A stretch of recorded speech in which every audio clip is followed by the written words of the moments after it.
yow li nga problématique kii bi émission bi. waaw conséquences politiques. waaw dinañ ci yegg. suñu ko de grave. dinañ ci yegg. voilà conséquences politiques yaa ngi koy wax léegi. man dama bëgg a wax par là que la conséquence dafa dépasser même politique et on est victime de ça. On parle de ces catastrophes, moi je les appelle des catastrophes, on pense aux conséquences politiques. Mais pour moi, les conséquences, elles sont culturelles, sociologiques, mais tout ce que tu veux. Parce que ce qui se passe, là, dernier exemple, moi je ne vraiment, je n'ai pas le temps de m'attarder sur les noms. Moi, je parle des faits et des principes. Moi, ce principe-là est tarot, parce que ça fait une conséquence.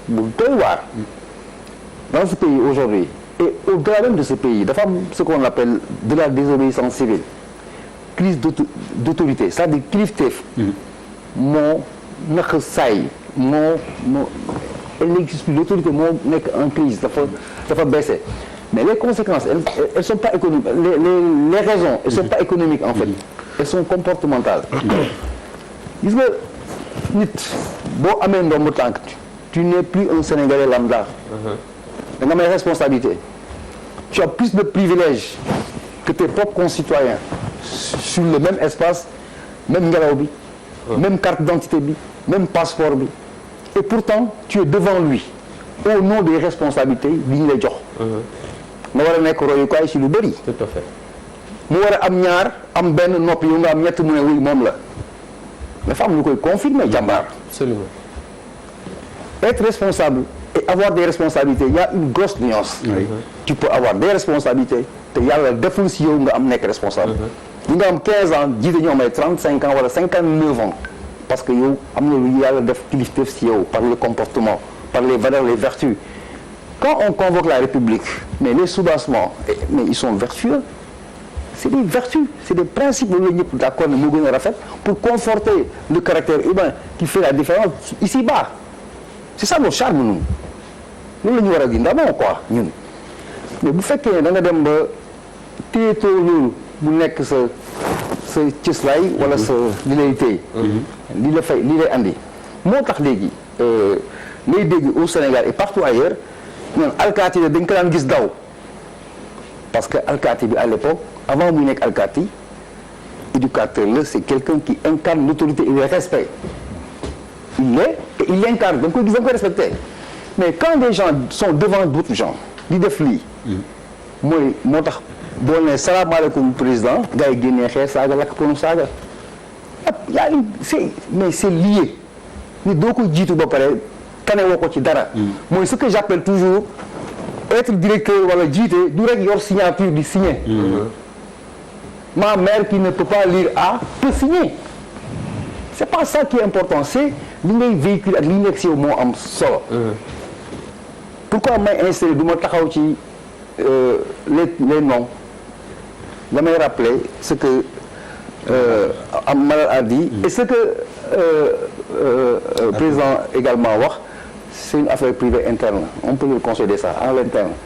mais xam nga moo tax nekkatul interne du affaire parti Assemblée nationale ñëpp a ko moom Assemblée nationale ñëpp a ko moom tout à fait c'est pas une affaire nationale ça il faut qu'on fasse la part des choses ñu def distinguo c'est extrêmement grave pour moi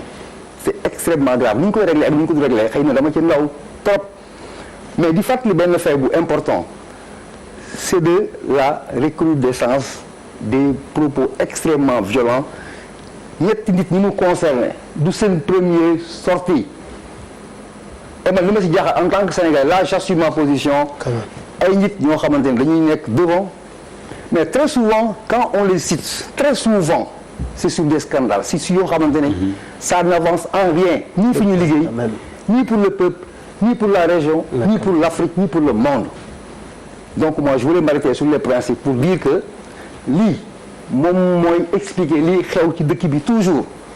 nga taxaw sax wax sa doom sax léegi mooy la mais va jouer ailleurs j'ai autre chose à faire parce que ñi incarne autorité ak civilité mais tout ça ñoo koy njëkk bafoué c'est ça le fond du problème. Quelle que soit son issue nous avons un sérieux problème qu'il va falloir résoudre dans les meilleurs délais parce que intérêt benn nit benn pouvoir benn régime warul remettre en question l'avenir, le devenir de tout un peuple.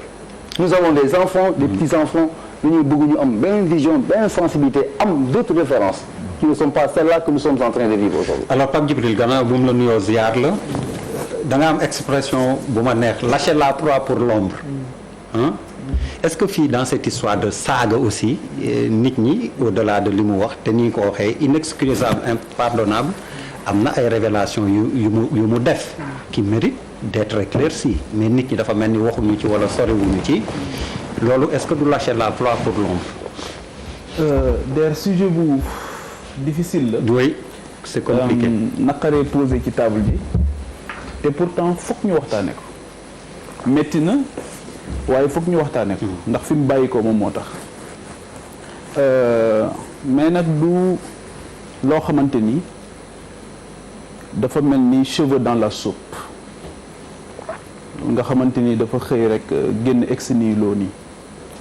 moo tax ñi nga xamante ni lañ ci jàngat yépp te di ci wax seen xaqulaay taala yépp li ñuy jéem a comprendre mooy comment est-ce qu'on en est arrivé à ce niveau nan la ñu def ba agsi fii parce que saa bu dérèglement amee ci société rek responsabilité bi dafay nekk responsabilité bu globale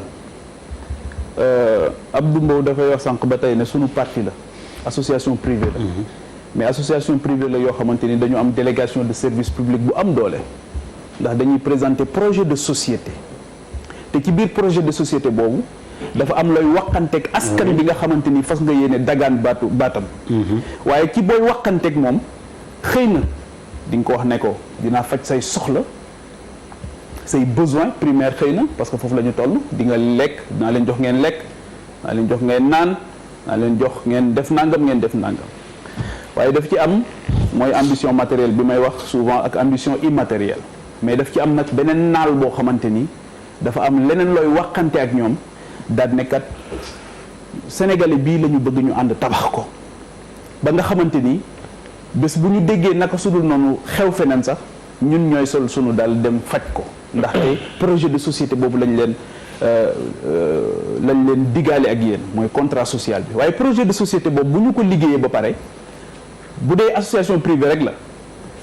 tey da ngeen koy togg ci seen biir rek nangam daal di nga xamante ni yéen c'est vous entre vous mais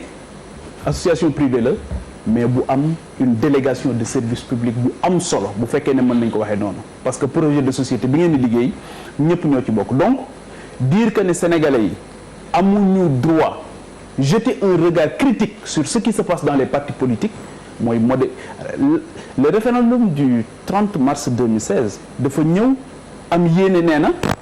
ci organisation parti politique yi ci financement parti politique yi ci modèle de gouvernance bi nga xamante ni moom moo am ci parti politique yi parce que ki nga xamante ni dafay jóg dem ne day militer ci parti kooku di jóge ci askan bi dem foofu kooku parti politique moomu ko askan bi ñoo ko moom sénégalais yépp ko bokk loolu moo tax boo demee ci yeneen réew yi xale bi du ñu jàpp ne ab famille moo ko moom entre ndey ak mag baayam rek dañuy jàpp ne askan bi moom moo ko moom donc c'est des questions légitimes que les gens se posent au-delà de li nga xamante ni moom moo génn tey ak ni mu génne nit ñi dañu am légitimité questionner sunu parti politique yi lan lañ fay togg ak lan moo fa am ak nan lañ koy toggee ak ka fay génn ban produit la donc la violence là elle est dans l'espace public sur toutes ses formes am na violence boo xamante ni saaga la génne mais am na beneen violence boo xamante ni xëy na génne sa ngànnaay ci kanamu préfet la wala gouverneur am na beneen violence boo xamante ni mooy ñëw toog ci émission télévision mais ànd naa ak ministre de la République man député la ñu dem ci benn entrepreneur mu jël xaalis ma jël xaalis assumation corruption boobu noonu am dans l'espace public te kenn yëkkatiwut loxo su fekkee ne loolu du une violence boo xamante ni yaa ngi koy exercer ci ay xale yoo xamante ni xëy na nekk nañ xale waaye ñoo ngi aspirer à la charge publique ñoo ngi aspirer jàppoon ne xëy na boo eggee fii lii di nga ko jombale sa bopp si cela c'est pas une violence man xamatuma lan mooy violence bref donc li nga xamante ni moom laa bëgg a wax Abdoulaye Der mooy que au-delà des révélations yooyu parce que c'est pas la première fois tribune Assemblée nationale Moustapha Cissé Lo taxawoon na fa ci beneen jamono wax loo xamante ni daf ñu intéressé directement c'est la question des semences mooy ci wàllu agriculture xam ne suñu réew mi tey buñ ne juróom-ñaar fukk yi nga xamante ni ñoom ñoo actif tey ci wàllu agriculture la ñu nekk ñu dégg ni nga xamante ni noonu la ñuy def li nga xamante ni moom mooy semence yeeg yooyu te kenn dégluwu ko ci daf ñuy poser problème ñu toogaat ba ci yàgg dégg mu wax ne drogue bi sax ay kilifa ñoom ñoo ko fi dugal immeuble yi mais kenn déggu ko ci mu réaffirmer waat ko ba ci quartier général bi mujj ci koor gi fii mu réaffirmer waat ko vigoureusement kenn déggu ko ci donc loolu yëpp c'est des interpellations yoo xamante ni effectivement bu fekkee ne lii xew na parce que boo nee kilifa yi drogue moom moo ñooy dugal drogue bi ci biir dëkk bi ana commission de discipline boo nee semence bi nga xamante ni moom la sunu mbokk yi nekk ci kaw gi di bay war a jëfandikoo ak mbay li mu mën a def foofu noonu njëriñ li mu am ak ni mu war a porter sunu réew yi pour génne ko ci guute gi nga xamante ni nekk na ko kenn déggul conseil de discipline mais daf ñuy poser problème finalement donc je pense que ne souvent bokk na ci jàngat bi nga xamante ni dañ koy war di def mooy nan la ñu def ba egg si lii ak nan lañ koy diagnostiquer may wax ne société jamono bu nekk da nga koy penser ba pare doog ko penser da nga koy xalaat ba noppi doog ko faj waaye tey jii est-ce que xalaat bi ñoo ngi ko def ñan ñoo ko war a def donc je pense que ne c'est trop sérieux pour ñu bàyyi ko rek entre les politiciens loolu moo tax position ku mel ni colonel Momar Gueye bi nga xam dafa servir sous les drapeaux am solo position bi nga xamante ni ñi nga xamante ni seen xel dafa màcc ci wàllu askan ni muy évoluer ak enjeu matériel fi mu mën a yóbbu nit ñi tey mais c'est incroyable donc loolu yëpp aussi war nañ ci def taxaw seetlu ci biir campagne électorale bi qu'est-ce qu'on n'a pas vu dans ce pays yéen a ngi fàttaliku législative 30 juillet 2017 Grand Yoff fii lan lañ fi gisuñu fi ay barre de fer gisuñu fi ay dóorante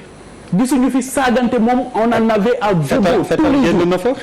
mais loolu yëpp xanaa fan la commission de discipline nekkoon wala tous les moyens étaient bons pour accéder au pouvoir je ne le pense pas donc pour man soyons lucides essayons d'aller au-delà des injures au-delà de Moustapha Cissé Lo et essayons de comprendre nan la ñu def ba alalu àdduna yóbbuñu ci ñu sañ yenn yi ci ñu mën yenn yi ci ñu bañatee am kersa ci yenn yi moi je pense que sëriñ bi une minute rek avant may dem